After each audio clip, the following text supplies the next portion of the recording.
Welcome again to CenterKick. This is our official Nigerian Premier Football League weekend review. Let's start from Remo Stars, the first game of the new game week. Saturday in Ikene, with the return of their manager Daniel Ogumodede from Kigali, Rwanda, where he went to go help Austin Egbavon alongside Fidelis Edechiku take charge of the national team. This time, they were going up against Sunshine Stars, who were taken charge of by Kennedy Boboye, a very well-known name in the Nigerian Premier Football League, the only manager to win 2 Nigerian Premier Football League titles with 2 different clubs. It was not going to be a simple game, and that's why we had just 1 goal in the fixture. Ibrahim Shuaibu scoring that goal in the early minutes of the encounter. And I must say, from the goal that we all saw, that was a brilliant finish from Shuaibu. I mean, he just took the ball under his control, markers around him, but he picked the spot and buried it past the goalkeeper. 1-0 Remo Stars, and that's how the game ended. Super 3 points for Remo. They go top of the table. You might say still early days in the NPFL. You can never say, oh, this person's winning the league, this team is winning the league in the first 2 games. But you start strong, and that's how you might just end. So Remo Stars, runners up 2 times on 2 different occasions in the NPFL, but this time they look to be, in fact, they are the only team with a 100% record so far. Until Eimba play their game, yeah, we'll see if Eimba can catch up with the Sky Blue Stars. But for now, Remo Stars have a good cushion on the top of the log. Cannon plays in second. Remo Stars will feel like they have everything with that 2-point gap. Moving on to the next game of the afternoon. On Saturday, this was a huge one. It was Rivers United up against Heartland. Now, it wasn't just any 2 NPFL clubs. There were 2 NPFL clubs with 2 big name managers. I'm talking about managers that have had national team duties in time past, and I'm talking about time past, not too past. One of them was recently Super Eagles manager Finidi George. Yes, well, we know the story. Stepped down and became Rivers United head coach after Stanley Oguma left the club. 12 years, the longest reign of any Nigerian coach at a top flight club.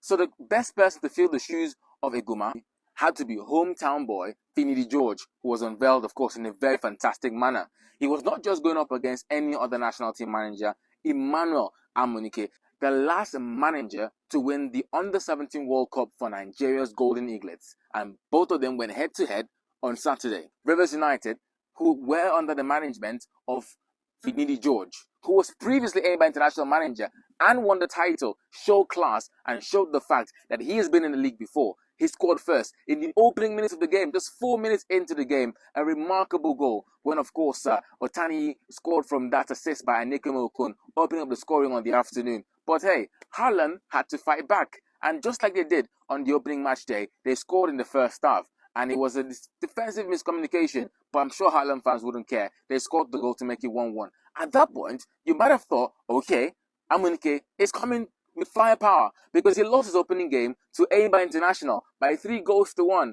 And then everyone started talking, is he ready for the NPFL?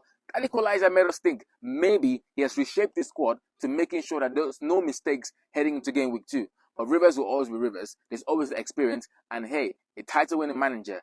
Things happened. And just like that, we saw Kabir Abdullahi coming off the bench to give themselves a remarkable 2-1 lead. That second goal was a highlight of a goal from the young man's career, taking the ball from the left-hand side, cutting in deep, and sending that ball through past the goalkeeper, Onwokocha. That was an amazing goal. But if you thought that was an amazing goal, then you did not see that free kick, because that free kick was what I think should be goal of the week.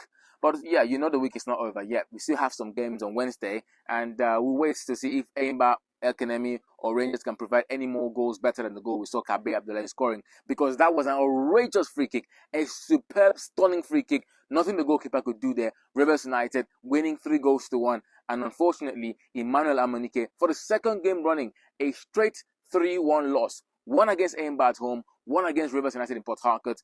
Troubled waters now for Heartland. Their fans are used to seeing them in relegation, but in the new season, they're still in relegation. If they can make it out of that place in time, we'll see. But for now, we do know that Rivers United are starting on a very good note. Finidi George, first game against Bendel, goalless. Second game now against his former teammate, Emmanuel Amunike of Heartland, 3-1. Rivers in form, Remo in form. The league is looking good. Now let's leave Port Harcourt. Yes, let's leave the Adokie Emesimaka Stadium. Let's just stroll down from there and come to the Nest of Champions, where we saw the early kickoff on Sunday, the first game of Sunday. Abia Warriors traveling not too far from Umuahia, a game against Akwa United. That game went according to plan for the visitors. In the 4th minute, Abia Warriors scored. Onojua scoring that goal for the pride of Abia. A goal against everyone's expectations at the Nest of Champions. But of course, Akwa United would rally back, find a way, time after time again, but couldn't score. Couldn't get the ball in the back of the net.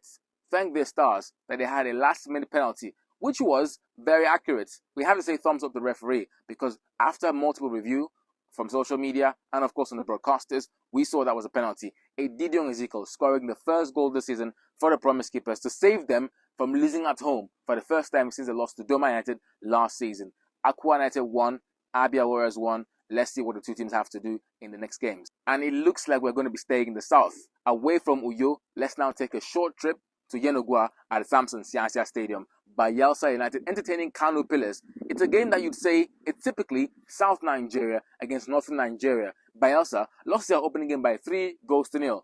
In contrast, Pillars won their opening game by 3-0. So both these teams coming together to see what they could do on game week 2 was interesting for a watch. And hey, Pillars went in front. Could you imagine? They went in front in a game that we expected Bayelsa United to get the win and redeem themselves. But of course, Bayelsa United were always going to come back in the game, and they did so to redeem their image and have a 1-1 draw at full time. Niger Tornadoes against Nasarawa United. Tornadoes were in the league last season, had a thing fighting relegation for the last few games, but they survived, of course. Nasarawa United, coming from the Nigerian National League. A very much established name in the top flight, yes, but they're still finding their feet back where everyone looks at them.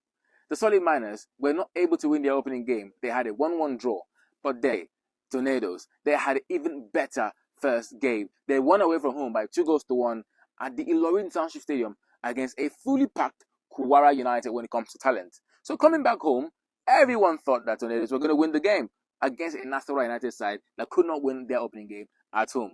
But football will always be football, and just like Abia against Akwa United, Tornadoes could not score against Nasarawa, neither did the Solid Miners. The game ended in a stalemate, much to the displeasure of everyone there that went to go see the game in Mina. We'll see if Tornadoes can kick up the form and win another game away from home, or win the next game at home. But that game ended goalless, and Nasarawa United will be so happy with the point on the road. Shooting Stars against Plateau United. Goodness.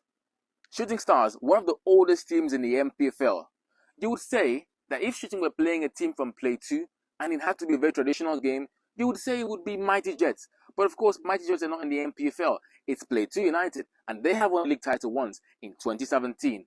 One team up against the other, very traditional sides. Plateau won their opening game by 1-0, scoring the first goal of the new season. Olawaye Doyi, do you remember him? He scored the first goal of the season from the penalty spot. Plateau traveled away to the west against Shooting Stars. Shooting Stars had a draw in the opening game. So it looked as if it was going to be a big game, a tough one as well. And coming with the anger that they finished 4th last season on final day and could not qualify to the continent for the first time since 1999, the bookies thought that Shooting Stars were going to win the game.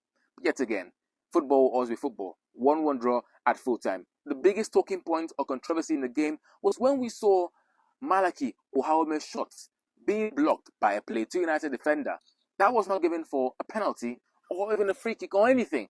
Referee ignored it and the game went on. Video surfaced on social media. People are giving their opinions. Well, I can't give my opinion, but for some reason, it looked as if the player was going down, he had to have his hands in support because he can't be having his hands on the air. That's just one point of view. But Plateau United had a 1-1 draw away at Shooting Stars, and everyone supporting Mbwas Magnut in the New York Stadium will be happy for that result. And then to the last game of Sunday, Katsina United, wait for it, against Bendel Insurance. You'd be surprised. Bendel scored first at the Mohamedou Diko Stadium in Katsina. When was the last time Katsina lost at home? That's going to be a long time back. But one thing that we do know is that you have to be a very good side to go to that stadium and leave unbeaten. I mean, even the league champions last season, Rangers, scored 3 goals but could not leave with any points. They lost by 4-3. Katsina are a very different side when they play at home. Bendel Insurance could not win their opening game against Rivers United. It ended goalless. But for some reason, they scored first. Katsina fought back, and of course they scored.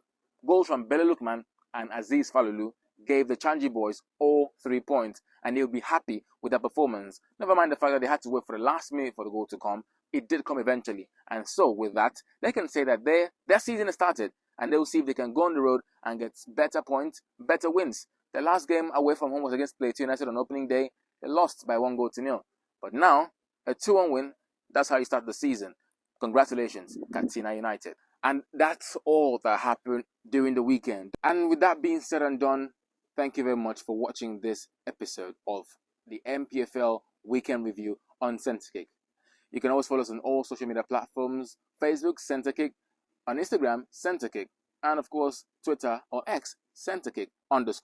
Anywhere you go, just type in CenterKick. We are there, especially YouTube. Please like and subscribe to this video. We will be coming back with more content regarding analysis, post-match interviews, reviews, opinions, discussions regarding Nigerian football and everywhere around the world. My name is AJ. If you're looking for me on X, Mr. Nigerian Football at AJ Silver CFC. And from the team here at CenterKick, it's a wrap for now.